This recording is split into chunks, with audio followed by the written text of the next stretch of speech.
ఓం శ్రీమాత్రే నమః. ఓం శ్రీ గురుభ్యో నమః. హరి ఓం. అందరికీ నమస్తే అండి. అందరూ కూడా అమ్మవారి అనుగ్రహంతో అందరము బాగుండాలని మనసారా అమ్మవారిని ప్రార్థిస్తూ ఉన్నాను. ఈ రోజున మనం శాకంబరి అమ్మవారు ఆవిడ కథ మహత్యము అవన్నీ అయితే ఈ రోజున మనము విందాము.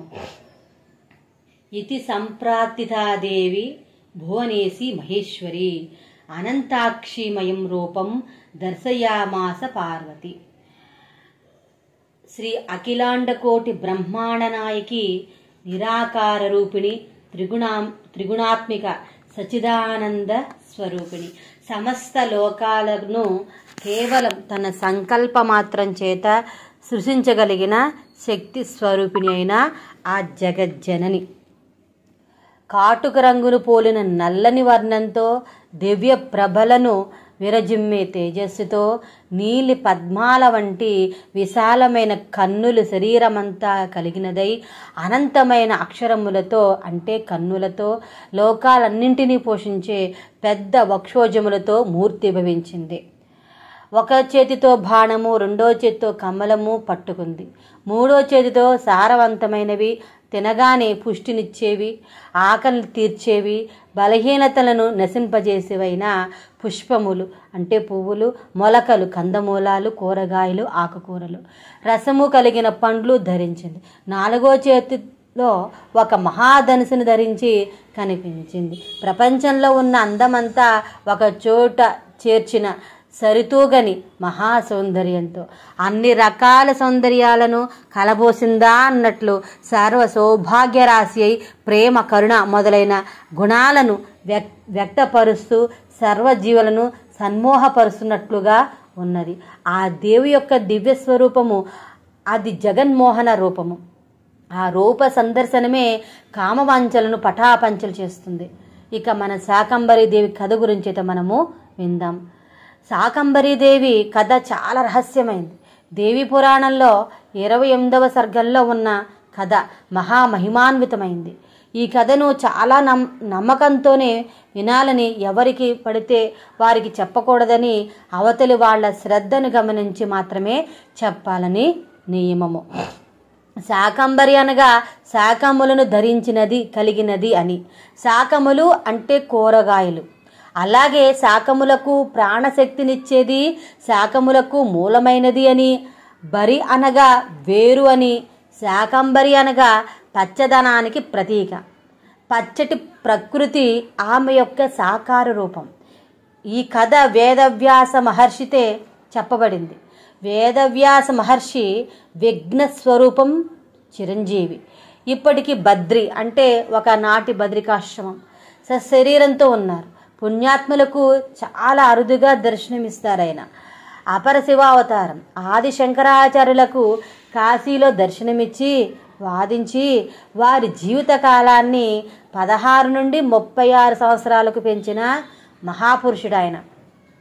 శక్తి మహర్షి మనుమడు పరాశర మహర్షి కుమారుడు.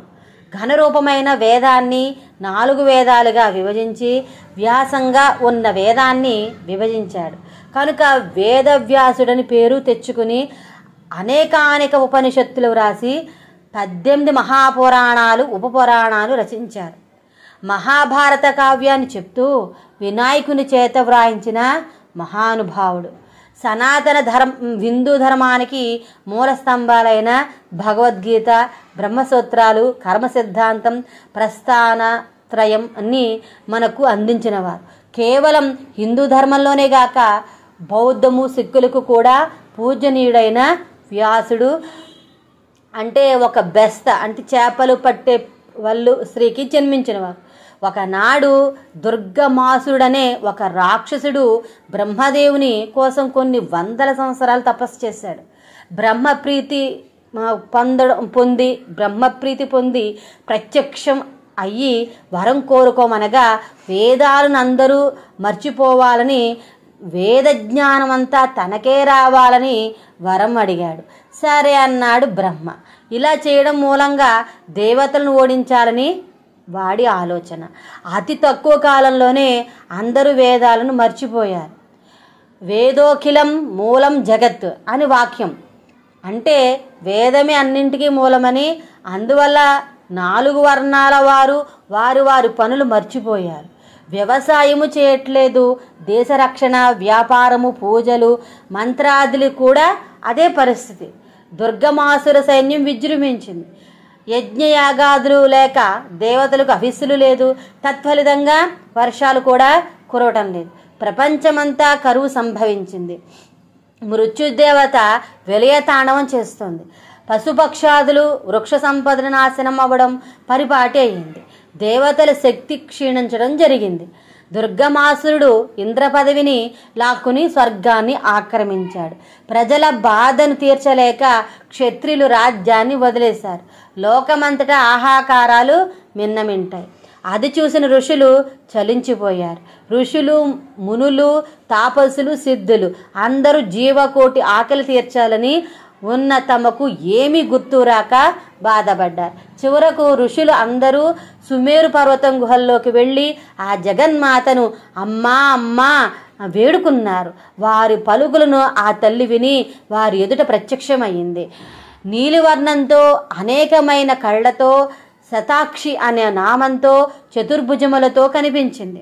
ధనుర్బాణాలతో ఉన్న ఆ తల్లి ఈ దుర్గతిని చూసి 9 రోజుల పాటు కన్నుల నీరు కారుస్తూ ఏడవసాగింది. ఆమె కన్నీటితో ఈ అన్ని నదులు నిండిపోయాయి. ఇక వారి దుస్థితిని చూడలేక అమ్మే శాకాంబరిగా అవతరించింది.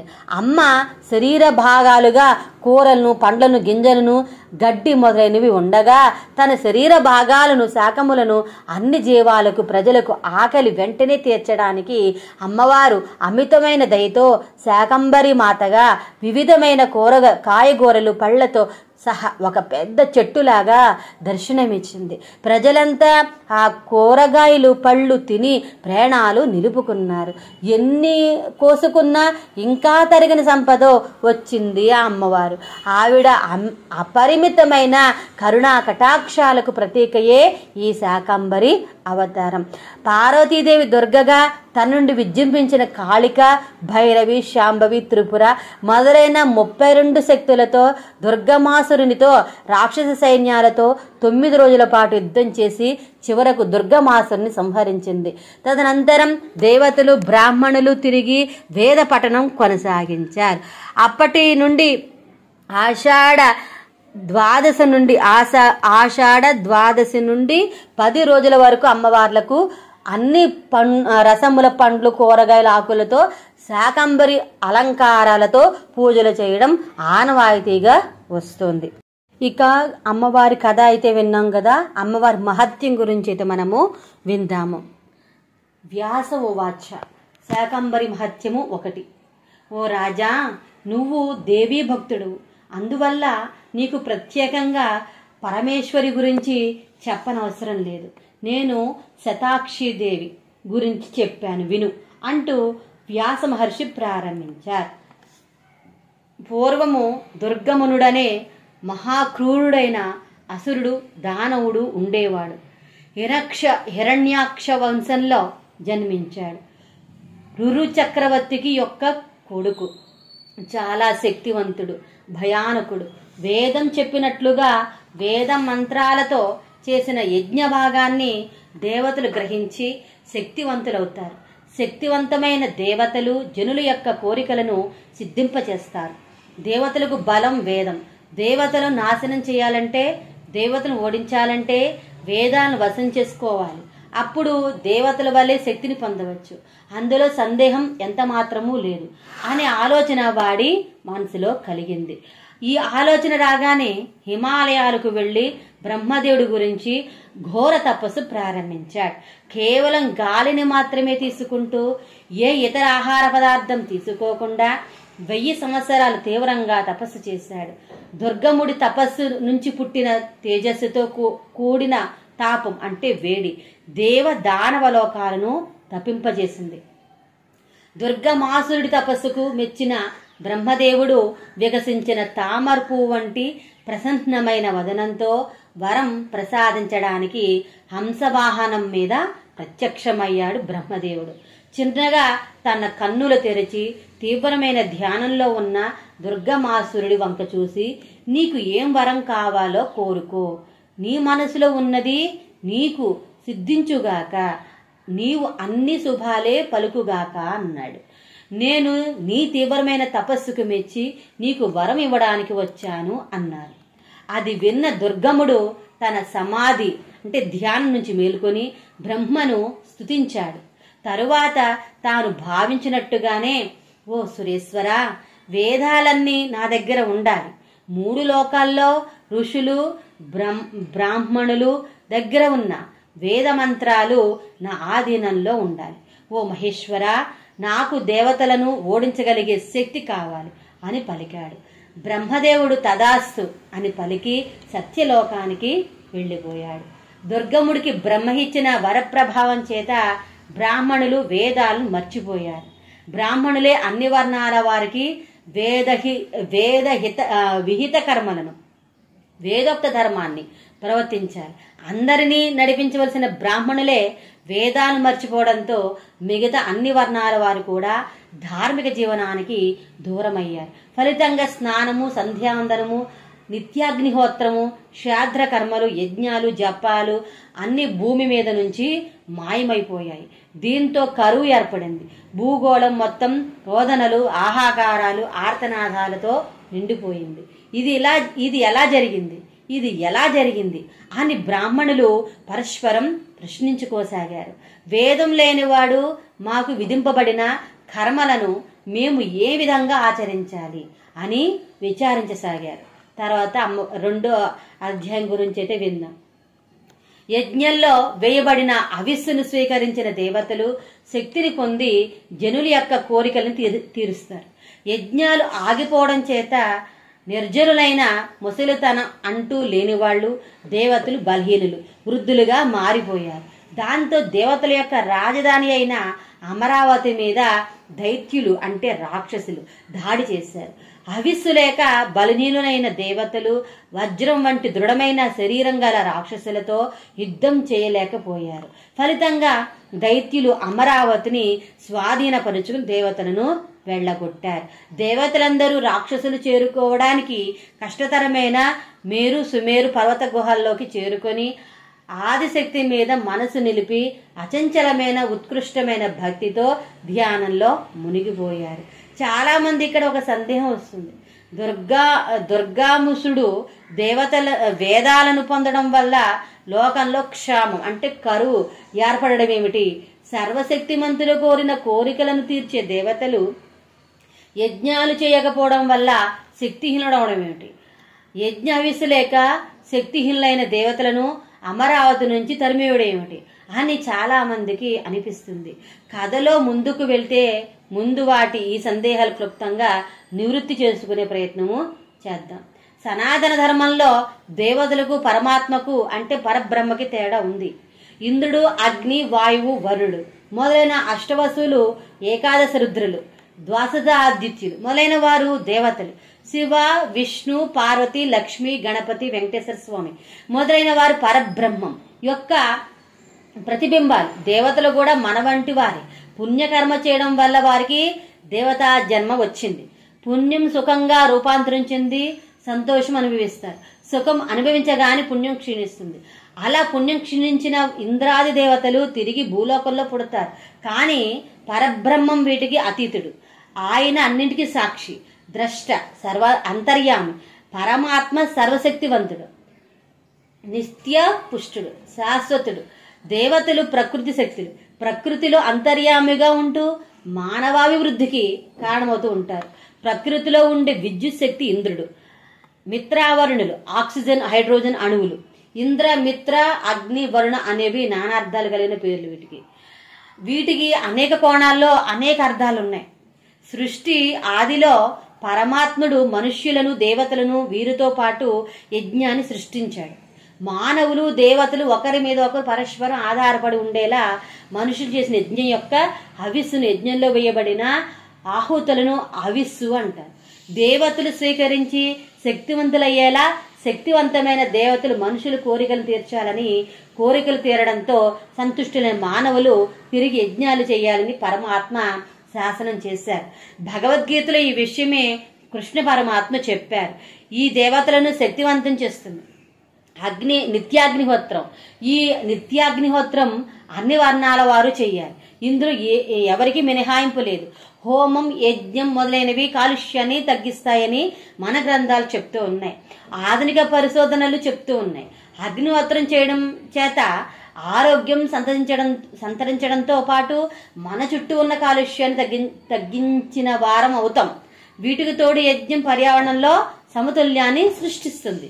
వేదంలో చెప్పబడినట్టుగా చేయబడిన యజ్ఞం ఏ కాలంలోనైనా వర్షాన్ని కురిపిస్తుంది. ఆధునిక కాలంలో మళ్ళీ రుజువు చేయబడుతుంది.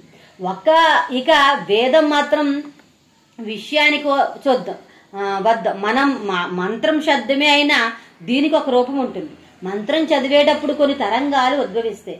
యజ్ఞంలో వేసిన అవిస్సును అగ్నిదేవుడు దేవతలకు చేర్చడంలో మంత్రం కీలక పాత్ర పోషిస్తుంది. ఆధునికులకు అర్థమయ్యేలా చెప్పాలంటే అగ్నిహోత్రంలో వేసిన ఆహుతుల మధ్య రసాయన చర్య అంటే కెమికల్ రియాక్షన్ జరిగి అవి గాలిలో సూక్ష్మ రూపంలో, వాయు రూపంలో, ఆకాశంలో వాయు రూపంలో ఆకాశం నిర్దేశించిన ప్రదేశం చేరడానికి పట్టే సమయంలో ఆ మంత్రము చదవడం పూర్తి అవుతుందన్నమాట.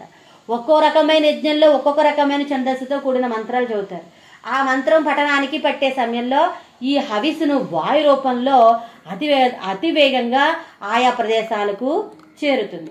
క్లుప్తంగా చెప్పుకోవాలంటే అంతరిక్షంలోనికి ప్రయోగించిన రాకెట్ నిర్దేశిత కక్షలోనికి చేరడానికి క్రింది రాకెట్ కేంద్రం నుంచి కంప్యూటర్ల ద్వారా ఎలా పర్యవేక్షిస్తారు, సరిగ్గా అదే విధంగా యజ్ఞ దేవతలను ప్రకృతిలో నిర్దేశిత ప్రదేశాన్ని చేరడానికి మంత్రము సహాయపడుతుంది.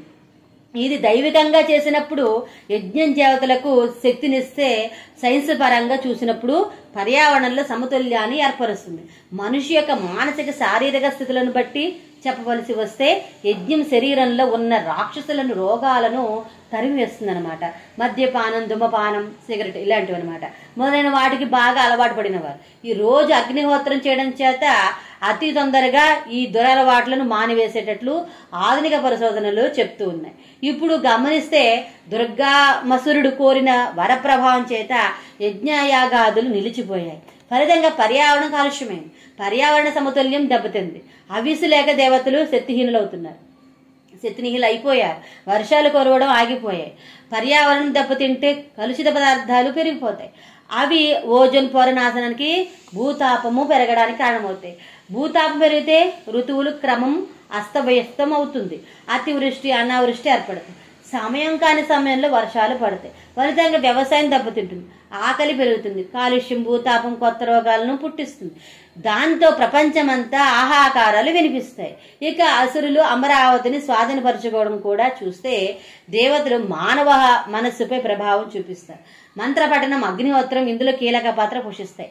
మనిషి మనసే అమరావతి. దేవతలకు రాజధాని. వేదం మనిషి యొక్క జీవనాన్ని నిర్దేశిస్తుంది. ఇవన్నీ మర్చిపోవడం వల్ల మనిషి మనసులో ఈ చెడు ఆలోచనలు, రాక్షసులు ప్రవేశిస్తాయి. అత్యాస, హింస, స్వార్థం, భౌతికవాదం పెరిగిపోతాయి. బయట ఏర్పడిన కరువు ప్రభావం కూడా ఉంటుంది. కాబట్టి మనిషిలో ఉన్న దైవత్వం పోయి మనసును రాక్షసత్వం ఆక్రమిస్తుంది. అందుకే దేవతలు రాక్షసుల చేతిలో ఓడిపోయి సుమేరు పర్వత గృహాల్లో తలదాచుకున్నారని కథల్లో కనిపిస్తుంది. జనమేజయుడితో వ్యాస మహర్షి ఈ విధంగా పలుకుతూ ఉన్నారు. ఓ రాజా, పవిత్రమైన అగ్ని ఆరాధన అంటే అగ్నిహోత్రము, యజ్ఞయాగాదులు, హవిస్సులు లేని కారణం చేత వర్షాలు కురవడం ఆగిపోయింది. అవి ఎప్పుడు జలాలతో నిండుగా ఉండే చెరువులు, తటాకాలు, నదులు అన్ని పూర్తిగా ఎండిపోయాయి.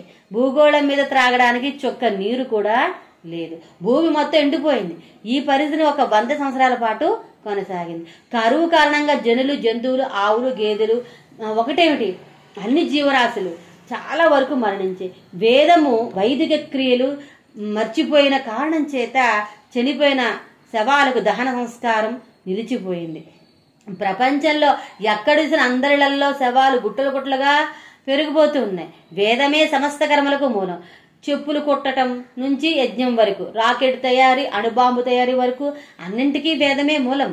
ఇలాంటి సందర్భంలో ప్రశాంత చిత్తులైన బ్రాహ్మణులు, బ్రహ్మజ్ఞానం కలిగిన వారికి బ్రాహ్మణులు అంటారు. బ్రహ్మజ్ఞానం కలిగిన వారిని బ్రాహ్మణులు అంటారు. బ్రహ్మజ్ఞానానికి జన్మతో సంబంధం లేదు. ఈ అనర్థాన్ని చూసి శివాను వేడుకోవడం కోసం హిమాలయ పర్వతాలకు పైన వేయాలి. పూజ, సమాధి, ధ్యానం మొదలైన వాటితో ఆ పరమేశ్వరిని సంతృష్టురాలను చేయడానికి ఈ రోజు ఏ రోజుకి ఆ రోజు ప్రయత్నిస్తూనే ఉన్నారు. నిరాహారులై అమ్మయందే మనసు నిలిపి అమ్మను శరణాగతి చేశారు. ఓ మహేషిని, మహామహా ఐశ్వర్యములకు అధికారిణి, మహేశ్వరుని భార్య, మాయందు దయచూపు. మేము పామరులము, ఏమీ తెలియని వారం, ఎన్నో తప్పులు చేశాం, నిన్ను స్తుతించే అనుగ్రహం పొందే అర్హత కూడా లేదు. అయినా నీ బిడ్డలం కదమ్మా, మాయందు దయచూపుమ్మా అని వేడుకున్నారు. ఓ దేవేసి, దేవతలకు ఈశ్వరి, మా మీద నీ కోపాన్ని తగ్గించమ్మా. నీవు సర్వజీవుల్లో అంతర్యామిగా ఉంటూ అందరిని నడిపిస్తూ ఉన్నావు, అందరి కర్మలకు సాక్షిగా ఉన్నావు, అందరి యొక్క ఆలోచనలు ఎరిగిన దానివి, అందరినీ ఆలోచింపచేసేదానివి కూడా నీవే. నువ్వు ఏ విధంగా నడిపిస్తే జనులు ఆ విధంగా నడుస్తారు. నువ్వు తప్ప మాకు వేరే గతి లేదు. నువ్వే శరణు. ఓ మహేశ్వరి, నీవు ఏమైనా చేయగల సమర్థురాలవు. అయినా నీవు దేనికోసం మళ్ళీ మళ్ళీ మౌనంగా చూస్తూ ఉన్నావు. ఓ మహేషిని, ఇప్పుడు సంభవించిన సంకట పరిస్థితి నుంచి మమ్మల్ని రక్షించు తల్లి. ఓ అంబిక, నీరు లేకపోతే మేము ఎలా జీవించగలం? దయచూపు ఓ మహేషిని, మహేశాని, ఓ జగదంబ కనికరించు. ఓ మహేషిని కరుణించు. అనంతకోటి బ్రహ్మాండాలకు నాయకము అయినా నిన్ను మళ్ళీ మళ్ళీ వేడుకుంటున్నామమ్మా. సకల జనుల యొక్క భ్రూమధ్యంలో, అంటే 2 కనుబొమ్మల మధ్య ప్రదేశంలో కూటస్థ అనే పేరుతో చైతన్య రూపంలో ఉన్న ఓ దేవి, నీకు మా నమస్సులు. భ్రూమధ్యంలో ఆజ్ఞాచక్రం ఉంటుంది. ఇది జీవుడి స్థానం. జపం, ధ్యానం, ప్రాణాయామం మొదలైనవి సాధన చేసే సమయంలో కన్నులు మూసుకుని దృష్టినంతా ఆజ్ఞాచక్రం మీద నిలుపమని గురువులు చెప్తారు. బ్రహ్మచర్యం, అహింస, సమము, దమము, అస్థేయం మొదలైన అనేక లక్షణాలను యోగ శాస్త్రంలో, ధర్మశాస్త్రంలో చెప్పబడ్డవి. కలిగి ఉంటూ ఈ ఆజ్ఞాచక్రం మీద దృష్టి నిలిపి రోజు జ్ఞానం చేయడం చేత సిద్ధులు ప్రాప్తిస్తాయని చెప్పబడింది. దూరశ్రవణం, దూరవీక్షణం, భవిష్య దర్శనం మొదలు ఎన్నో. అయితే సాధకుల లక్ష్యం ఈశ్వరుడే కావాలి, కాని సిద్ధులు కాదు. ఈ ఆజ్ఞాచక్రం నిద్రాణం అవ్వకుండా ఉండటం కోసమే తిలక ధారణ చేస్తారు. సనాతన ధర్మాన్ని ఆవలించే వారందరూ విధిగా బొట్టు పెట్టుకోవాలి. ప్రతి శుభకార్యానికి ముందు దీపారాధన చేస్తారు. దానికంటే ముందు కుంకుమ ధరిస్తారు. బొట్టు లేకుండా చేసి ఏ కార్యం కూడా ఫలితాన్ని ఇవ్వదని ధర్మం గట్టిగా చెప్తుంది. బొట్టు అంటే స్టిక్కర్లు, రంగులు కాదు, అచ్చమైన కుంకుమ లేదా గోమయంతో చేసిన విభూది లేదంటే చందనం. ఇలా బొట్టు పెట్టుకోవడం ఈ ఆజ్ఞాచక్రాన్ని ప్రేరేపించడం కోసమే. పిల్లలకు చిన్న వయసు నుంచి బొట్టు పెట్టుకోవడం అలవాటు చేస్తే ఈ ఆజ్ఞాచక్రం చైతన్యంగా ఉంటూ ఇంద్ర నిగ్రహాన్ని, మనో నిగ్రహాన్ని ప్రతిపాదిస్తుంది. అమ్మవారు ఈ ఆజ్ఞాచక్రంలో కూటస్థం రూపంలో ఉంటుంది, అనగా చైతన్యం అన్నమాట. సాధకుడు ఈ స్థాయికి చేరుకునేటప్పుడు అతడు కళ్ళతో పని లేకుండా తన చుట్టూ 360 డిగ్రీలు జరిగేవి, దూరంగా జరిగేవి కూడా వీక్షించగలడు. అందుకే ఇక్కడ అమ్మవారికి 6 ముఖాలని లలితా సహస్రనామాల్లో చెప్పబడింది. 6 ముఖాలు 6 దిక్కులను పైన క్రింద చూస్తూ ఉంటాయి, అనగా భగవంతుడి లక్షణమైన సర్వతోముఖం అన్నమాట.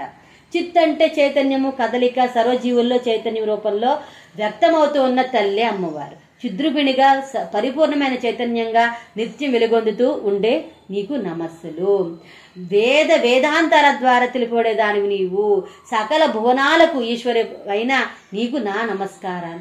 ఇది కాదు అంటూ ఆగమాల ద్వారా తెలపబడే అన్నింటికంటే ఉత్తమమైన సర్వాతీతమైన పరతత్వం నీవు. ఓ దేవి, అన్నిటికీ కారణం నీవేనమ్మా. ఇంత వైభవం కలిగిన ఓ మహాదేవి, సర్వభావములతో నీకు నమస్కరిస్తూ ఉన్నాం అంటూ వేడుకున్నారు. ఈ విధంగా అందరూ కలిసి సకల భువనాలకు ఈశ్వరి అయిన మహేశ్వరిని ప్రార్థించడంతో అఖిలాండ కోటి బ్రహ్మాండ నాయకి నిరాకారణ రూపిణి, త్రిగుణాత్మక సచ్చిదానంద రూపిణి, సమస్త లోకాలను కేవలం తన సంకల్ప మాత్రం చేత సృజించగలిగిన శక్తి స్వరూపిణి అయిన ఆ జగజ్జనని కాటుక రంగును పోలిన నల్లని వర్ణంతో దివ్య ప్రభలను విరజమ్మె తేజస్సుతో నీలి పద్మాల వంటి విశాలమైన కన్నులు శరీరమంతా కలినిదే అనంతమైన అక్షములతో లోకాలన్నింటినీ పోషించే పెద్ద వక్షోజములతో మూర్తివించింది. ఒక చేత్తో బాణం, రెండవ చేత్తో కమ్మలం పట్టుకుంది, మూడో చేత్తో సారవంతమైనవి తినగానే పుష్టినిచ్చేవి, ఆకలిని తీర్చేవి, బలహీనతలను నశింపజేసమైన పువ్వులను, మొలకలను, కందమూలమును, కూరగాయలు, ఆకుకూరలు, రసము కలిగిన పండ్లు ధరించింది. నాలుగో చేత్తో ఒక మహాధనుసును ధరించింది కనిపించింది. ప్రపంచంలో ఉన్న అందమంతా ఒక చోటు చేర్చిన సరితూగిన మహాసౌందర్యంతో అన్ని రకాల సౌందర్యాన్ని కలబోసిందా అన్నట్లుగా సర్వ సౌందర్య రాశి, ప్రేమ, కరుణ మొదలైన గుణాలను వ్యక్తపరుస్తూ సర్వ జీవులను సన్మోహపరుస్తున్నట్లుగా ఉంది. ఆ దేవు యొక్క దివ్య స్వరూపం అది జగన్మోహన రూపం, అది జగన్మోహన స్వరూపం. ఆ రూప సందర్శనమే కామవాంఛలను పటాపంచలు చేస్తుంది. కరుణా సముద్రాలైన ఆ తల్లి కోటి సూర్యుల కాంతితో వెలిగిపోతోంది. జగత్తు మొత్తాన్ని ధరించే ఆ మహాశక్తి అక్కడున్న దయనీయ పరిస్థితిని అనంతమైన కన్నులతో వీక్షించింది. సర్వాతురాలైనప్పటికీ ఆ మహాశక్తి బ్రహ్మ మొదలు సకల జీవులకు అమ్మ. ఏ తల్లి కూడా తన బిడ్డల కష్టాలు పడుతుంటే చూడలేదు. బిడ్డలు పడే బాధ కంటే వారి బాధను చూసి తల్లి పడే బాధయే ఎక్కువ. ఆ పరమేశ్వరి కూడా తన బిడ్డల కష్టాలను చూడలేక విలపిస్తూ కన్నీరు కార్చింది. అమ్మ యొక్క అక్షయమైన కన్నుల వెంట వచ్చిన నీరు ఏరులై పారింది. దాంతో 9 రాత్రుల పాటు ఎన్నడూ ఎరుగని అతి భారీ వర్షాలు కురిసి ఎండిపోయిన భూమి మీద జలం పొంగి ప్రవహించింది. దుఃఖితులైన జనులు జీవులను చూసి అమ్మ ధారగా కార్చిన కన్నీరు జనులు ఔషధుల యొక్క బాధలను తీర్చేసింది. ఆ కన్నీటి ధారతో నిండిన నదులు తిరిగి ప్రవహించసాగాయి. అప్పటి వరకు మేరు పర్వత గుహల్లో దాక్కున్న దేవతలు బయటకు వచ్చారు. వాక్య అమ్మవారి కన్నుల వెంట వచ్చిన నీరే నదులుగా సరస్సుల్లో ప్రవహించింది. ఇప్పుడున్న జల వనరులన్నీ అమ్మవారి ప్రసాదమే.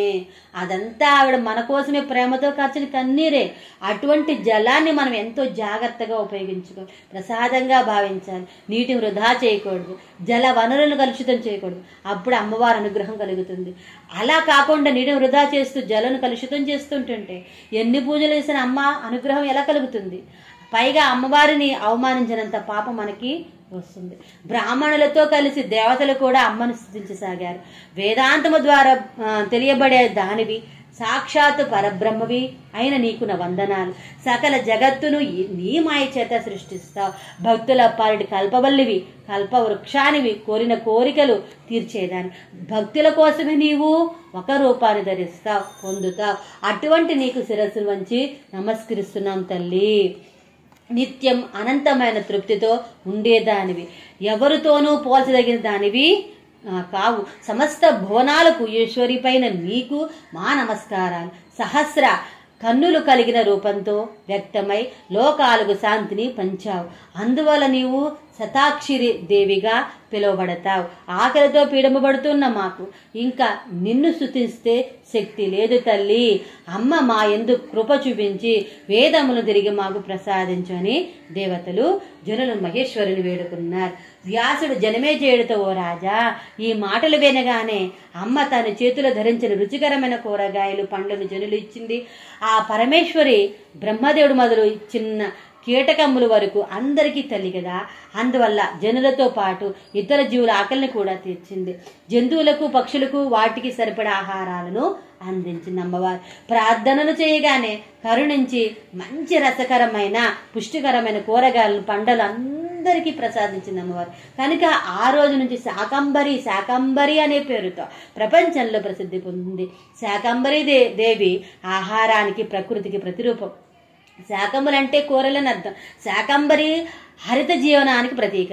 స్తోత్రాలే కాక ఆహారాన్ని, కాయగూరలు, పండ్లను వృధా చేయకపోవటం, సద్వినియోగం చేయటం అమ్మ కన్నీటి నుంచి వచ్చినాయి కనుక వీటిని వృధా చేయకుండా ఉండటం, ప్రకృతిని రక్షించడం, ప్రకృతికి పుష్టి కలిగించే పనులు చేయటం కూడా శాకంబరి దేవికి చేసే ఆరాధనయే అవుతుంది. అమ్మ అందరికీ ఆకలిని తీర్చిందన్న విషయము దేవతందరూ సమావేశం అవటం వలన కలిగిన శబ్దాన్ని దూత ద్వారా తెలుసుకున్న దుర్గామాసురుడు అగ్గి మీద గుగ్గిలమయ్యాడు. అమ్మతో యుద్ధం చేయడానికి భారీ సైన్యంతో రణరంగంలోకి దూకాడు. దుర్గమాసురుడు 1000 అక్షోహిణుల సైన్యంతో, ఒక అక్షోహిణిలో 21,780 ఏనుగులు, 21,780 రథాలు, 65,610 గుర్రాలు, 1,09,350 మంది సైనికులు ఉన్నారు. అత్యంత వేగంగా బాణాలు సంధిస్తూ దేవతల సైన్యాన్ని ఛేదించుకుంటూ ముందుకు కదిలి అమ్మవారి ముందు నిలబడ్డాడు. విప్రులను చుట్టుముట్టేశారు రాక్షసులు. ఈ సంఘటన చూసిన దేవతలు, విప్రులు భయంతో మమ్మల్ని రక్షించమ్మా, మమ్మల్ని కాపాడు అంటూ రోధించారు. వెంటనే అమ్మవారు దేవతలు ద్విజులు రక్షణార్థం వారి చుట్టూ ఒక తేజోమయమైన చక్రవంటి వలయాన్ని సృష్టించింది. రాక్షసులతో పోరాడడానికి తాను ఆ తేజో వలయం బయట నిల్చుంది. అప్పుడు దేవకి దైత్యులకు మధ్య భీకరమైన యుద్ధము జరిగింది. యుద్ధరంగంలో విలువబడుతూ ఉన్న బాణాలు వర్షంలా కురుస్తున్నాయి. సూర్యమండలాన్ని కూడా ఈ బాణాలు కప్పివేశాయా అన్నట్లుగా జరుగుతుంది యుద్ధం. బాణాలు పరస్పరం ఢీకొనడం వల్ల వాటి మధ్య అగ్నిజ్వాలు ఎగిసి పడుతూ ఉన్నాయి. భీకరమైన శబ్దాలు, కళ్ళతో చూడలేనంత కాంతి వెలువడుతోంది. ఆ యుద్ధ భూమిలో ధనుస్సును లాగి వదలడం వలన ఏర్పడిన శబ్దాలు దిక్కులన్నింటికి వ్యాపిస్తూ ఉన్నాయి. దిక్కులను సైతం చెవిటివాటిగా మారుస్తూ ఉన్నాయి. ఈ సమయంలోనే అమ్మవారి శరీరం నుంచి తీవ్ర శక్తులు ఉద్భవించాయి. కాళి, తార, బాల, త్రిపుర సుందరి, త్రిపుర బాల, త్రిపుర భైరవి, రమ, బగళ, మాతంగి, త్రిపుర సుందరి, కామాక్షి, తులజ, భంజని, మోహిని, చిన్నమస్త మొదలైన విద్యాశక్తులు, 10,000 చేతులు కలిగిన అనేక మంది గుహ్య కాళికలు శాకంబరి దేవి నుంచి ఉద్భవించారు. పరాశక్తి శరీరం నుంచి 32 మహాశక్తులు, మరో 64 మహాశక్తులు ఉద్భవించారు. వీటితో పాటు అనేక మంది ఆయుధాలు ధరించిన దేవి స్వరూపాలు అమ్మవారి శరీరం నుంచి అవతరించారు. యుద్ధభూమి మొత్తము మృదంగం, శంఖం, వీణ, ఇతరత్ర సంగీత వైద్యాల ఘోషలతో మారుమోగుతోంది. అంతటా దేవి స్వరూపాలతో నిండిపోయింది. ఈ మహాశక్తులందరి చేత 100 అక్షోహిణుల రాక్షస సైన్యం నశించింది. ఇదంతా చూస్తున్న రాక్షసాధిపతి, దేవతల శత్రువు అయిన దుర్గమాసురుడు ముందుకు వచ్చి మొదట మహాశక్తులతో పోరాడాడు. యుద్ధం మరింత భీకరమైంది. అమ్మవారి దేహం నుంచి పుట్టిన శక్తులంతా 10వ రోజు నాటికి అన్ని అక్షోహిణుల సైన్యము సంపూర్తిగా నశించిపోయింది. ఇక్కడ మనం ఒకటి గమనించాలి. అమ్మవారు తలుచుకుంటేనే దుర్గమాసుడు వాడి సైన్యం మొత్తం నశించిపోతుంది. అమ్మ సర్వసముద్రాలు, సర్వశక్తులకు అధిదేవత. కానీ ఎంతైనా అమ్మ కదా, ఏ తల్లి తన బిడ్డల్ని తానే చంపుకోదు. వాడు ఎంత క్రూడైన వాడు మారతాడేమో అని వేచి చూస్తుంది. అందుకే అమ్మవారైనా ఏ ఇతర దేవత అయినా ఒక్కసారిగా రాక్షసులను అంతం చేయదు. వారిలోని రాక్షసత్వాన్ని మాత్రమే నాశనం చేయాలని భావిస్తారు. ఎంత ప్రయత్నించినా వాళ్ళు మారకపోతే మొండిగా మారి లోకాలకు సంకటంగా మారితే లోక కళ్యాణం కోసం వారిని సంహరిస్తుంది. కానీ దయా సముద్రాలు కనుక మళ్ళీ తనలోనే కలిపేసుకుంటుంది. ఇంకొక విషయం ఏంటంటే కర్మ పండాలి. కర్మ తీరే వరకు మరణం సంభవించదు. అమ్మవారు ఎంత ఓర్పు వహించినా, ఇంకా రెచ్చిపోయి అంత తపస్సు చేసినా మూర్ఖత్వంతో అమ్మవారి మీద యుద్ధం చేసి కర్మను ఇంకా పెంచుకొని తనకు తానుగా భయంకరమైన చావు కొని తెచ్చుకుంటున్నాడు దుర్గముడు. జీవుడికి కర్మ చేయడంలో అధికారం ఉంది. కర్మఫలం ఈశ్వరుడు ఇస్తాడని గీతలో భగవానుడు చెప్పిందే ఇక్కడ కనిపిస్తూ ఉంది. వాడికి మంచైనా చెడ్డైనా చేసే అధికారం ఉంది. ఆ తర్వాత జరగబోయే పరిమాణాల్లో మాత్రం వాడికి అధికారం లేదు. అప్పుడు ఈశ్వరుడు చూసుకుంటాడు. ఇలా మనం ఏదో చేయాలో ఏదో చేయకూడదో, ఏం చెయ్యాలి ఏది చేయకూడదో తెలియదు. కనుకనే ధర్మం అనేది ఈశ్వరుడు ఇచ్చాడు. దాన్ని తెలుసుకుని సన్మార్గంలో నడిస్తే అప్పుడు సత్కర్మ చేసి సత్ఫలితాలను పొందుతాం. లేదంటే పాపకర్మ చేసి కోరి కష్టాలు తెచ్చుకున్న వాళ్ళము అవుతాం. యుద్ధము 11వ రోజు అదృతమైంది. దుర్గముడు ఎర్రని పూలాహారం ధరించి శరీరానికి ఎర్రచందనం పూసుకుని విజయం తనదననే ఉత్సాహంతో రథం ఎక్కాడు. గట్టిగా అరుచుకుంటూ మహాశక్తులందరినీ ఛేదించుకుంటూ వేగంగా వెళ్ళి రథాన్ని మహాదేవి ముందు నిలిపాడు. అమ్మవారికి దుర్గమాసుడికి మధ్య 2 ప్రహరాల పాటు, ఒక ప్రహర అంటే దాదాపుగా 3 గంటల సమయం మహాయుద్ధం జరిగింది. ఆ యుద్ధం అందరి గుండెల్లో భయాన్ని నింపింది. ఆ సమయంలో అమ్మవారు 15 అత్యంత శక్తివంతమైన బాణాలను విడిచిపెట్టింది. అమ్మవారు విడిచిపెట్టిన 15 బాణాల్లో 4 బాణాలు రథాన్ని లాగుతున్న 4 గుర్రాలను హతమార్చాయి. ఒక బాణం రథసారథిని నశింపజేసింది. 2 బాణాలు దుర్గమాసుని 2 కళ్ళను, మరో 2 బాణాలు వాడి 2 భుజాలను, ఒక బాణం రథం పైనున్న ధ్వజాన్ని నాశనం చేశాయి.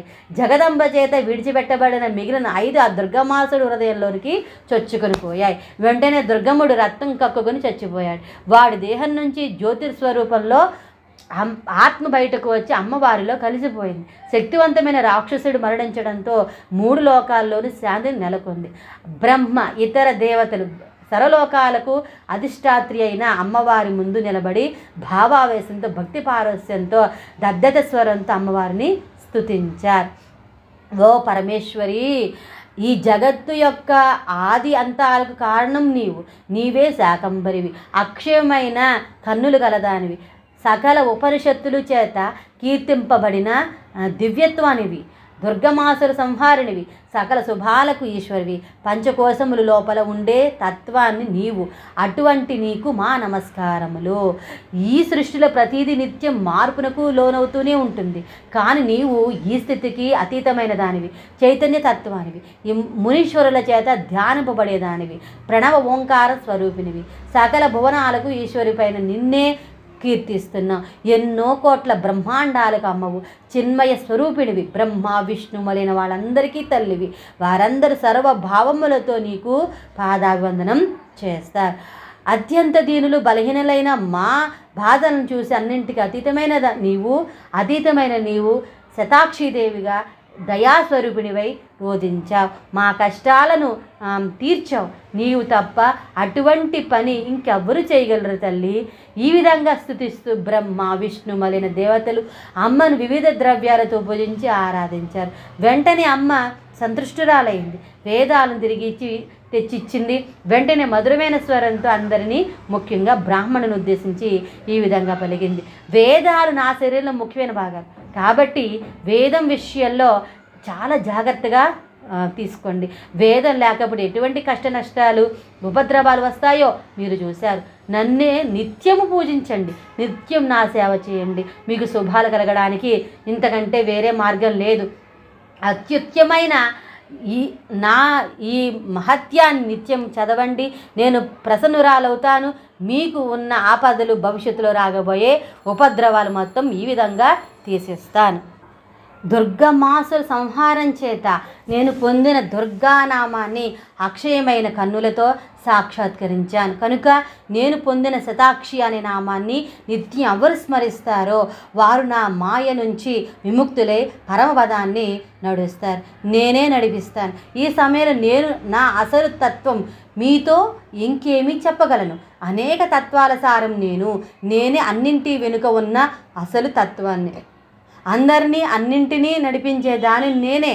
దేవతలు, రాక్షసులు కూడా నన్నే ఆరాధిస్తారని గ్రహించండి, గుర్తించండి. వ్యాస ఉవాచ. ఈ విధంగా పలికి సచ్చిదానంద రూపిణి అయిన అమ్మ జనులకు ఆనందం కలిగించి దేవతల కన్నుల ముందు నుంచి అదృశ్యమైంది. ఓ రాజా జనమేజయ, అత్యంత రహస్యమైన మహాగోప్యమైన ఈ కథను నీకు వివరించాను. గోపనీయం, ప్రయత్నేన సకల కళ్యాణకారకం, సకల కళ్యాణాలను శుభాలను కలిగించే ఈ కథను ప్రయత్నపూర్వకంగా అత్యంత రహస్యంగా ఉంచు. అంటే ఎవరు అడగకుండా చెప్పకు. ఒకవేళ ఈ కథ చెప్పినా అత్యంత శ్రద్ధగా ఎవరు వింటారో, ఎవరు కథను పరిహాసం చేయరో వారికి చెప్పాలి. అత్యంత భక్తి తత్పరతో ఈ కథను ఎవరు నిత్యం వింటారో, పఠిస్తారో వారి సకల కోరికలు తీరి అంతిమంగా దేవీలోకానికి చేరుతారు. ఈ శాకంబరీదేవి ప్రకృతి స్వరూపం, పాడి పంటలకు అధిదేవత. శాకంబరీదేవి ఎక్కడ ఆరాధిస్తారో అక్కడ వర్షాలు బాగా కురుస్తాయి, శాంతి వర్ధిల్లుతుంది, ఆకలి బాధలు తీరిపోతాయి. అటువంటి శాకంబరీదేవి ఆశీస్సులతో మన దేశము, ఈ సమస్త ప్రపంచము శాంతి సౌభాగ్యాలతో వర్ధిల్లాలని కోరుకుందాం. పర్యావరణాన్ని రక్షిద్దాం. ఈ విధంగా మనము శాకంబరీదేవి గురించి విని ఉన్నాం కదా. తర్వాత ఇంకొక ఆధ్యాత్మిక విషయం గురించి అయితే మనం విందాము. అంతవరకు స్వస్తి. ఓం శ్రీమాత్రే నమః. సర్వే జనా సుఖినో భవంతు, సమస్త మంగళాని భవంతు. స్వస్తి. ఆ అమ్మవారి దయాకరుణ మనందరిపైన ఉండాలని కోరుకుంటూ ఉన్నాను.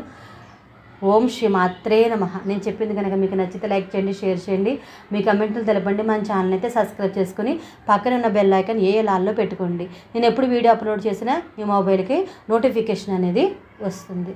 ఓం శ్రీమాత్రే నమః.